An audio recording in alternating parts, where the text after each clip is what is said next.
figure désormais incontournable de l'émission Affaires conclues, Diane Châtelet a accepté de répondre aux questions de Pure People. Comme l'acheteuse très populaire s'est livrée sur des secrets de tournage, sa manière de procéder lors des enchères et a évoqué les tensions qu'il pouvait y avoir en plateau. Diane Châtelet illumine les quotidiennes et les primes d'Affaires conclues, France 2, l'émission d'enchères qu'elle a rejointe il y a presque 5 ans.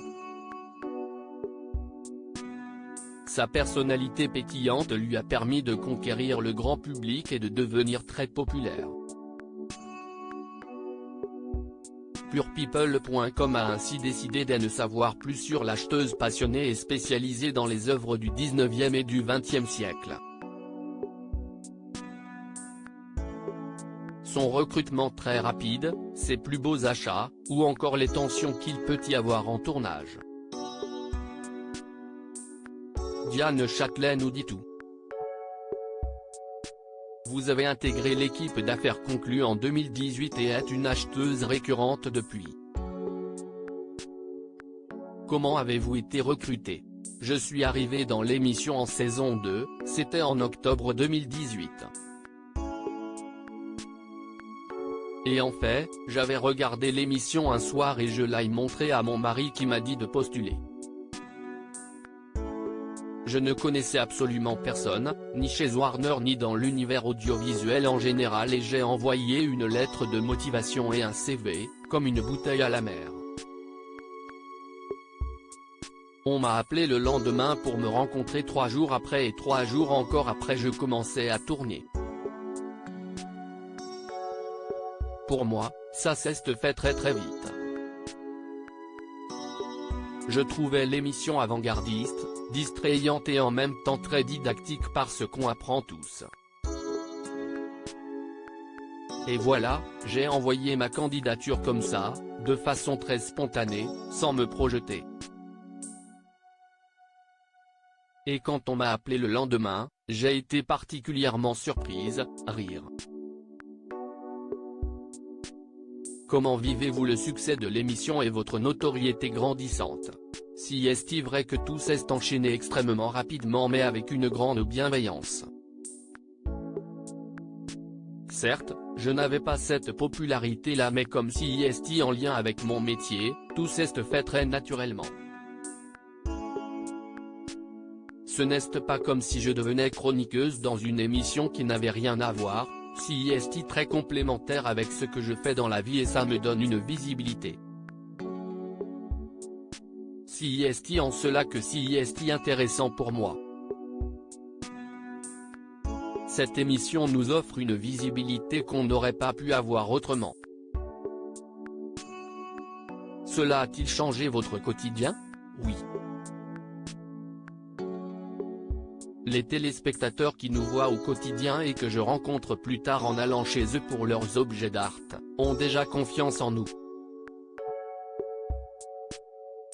Ils nous font rentrer quand même dans leur intimité, normalement il faut que cette confiance naisse, et grâce à l'émission elle est déjà acquise. Avez-vous des petits secrets de coulisses à partager? Il y a des bizutages pour les nouveaux. FX François-Xavier nous, note de la rédaction, est hyper taquin avec Caroline, Marjoridon, note de la rédaction, notamment. On partage tous la même loge et on peut cacher une chemise par exemple, ça reste bon enfant.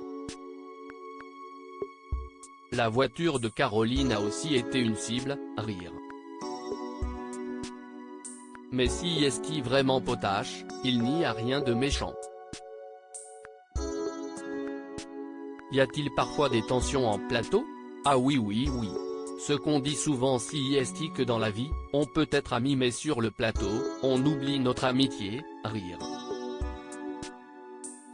Les affaires sont les affaires et on ne va pas se faire de cadeaux parce qu'on s'entend bien.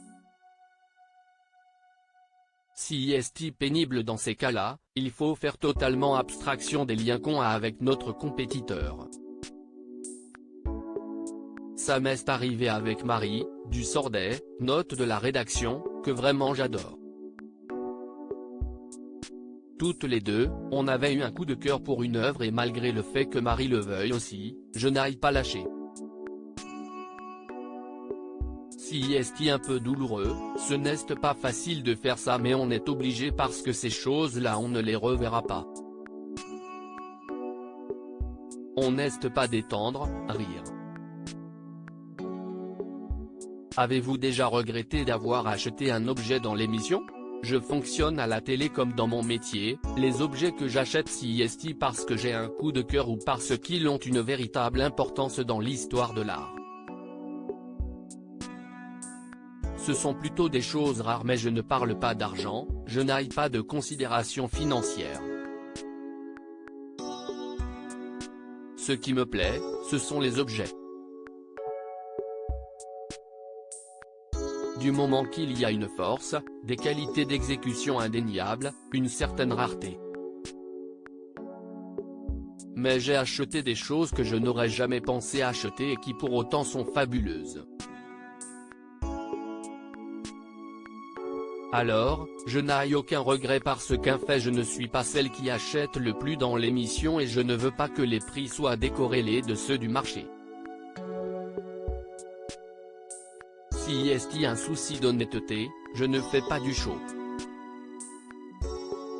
On est totalement libre dans nos achats parce que si est notre argent et donc ils ne peuvent pas nous imposer un certain nombre d'objets ou une somme à dépenser.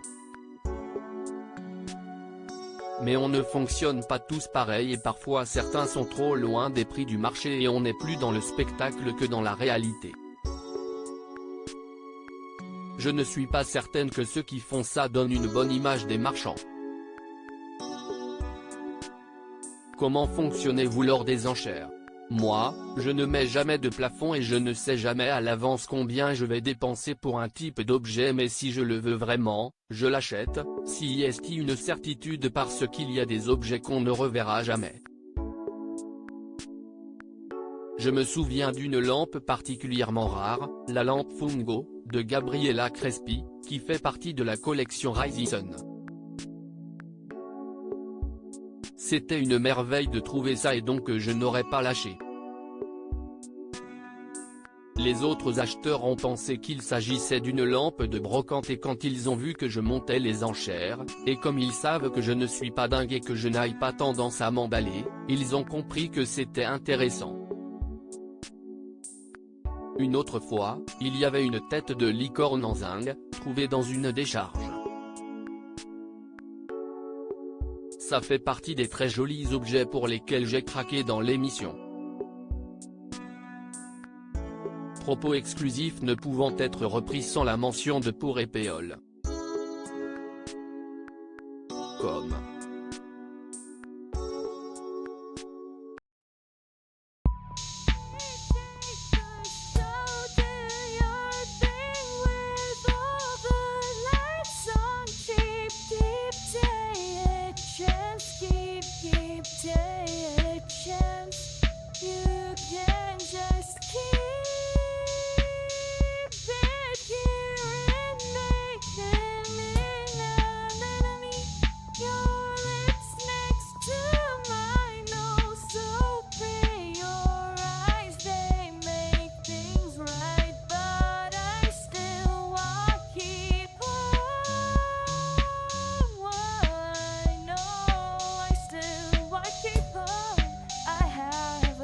Keep it up, I have a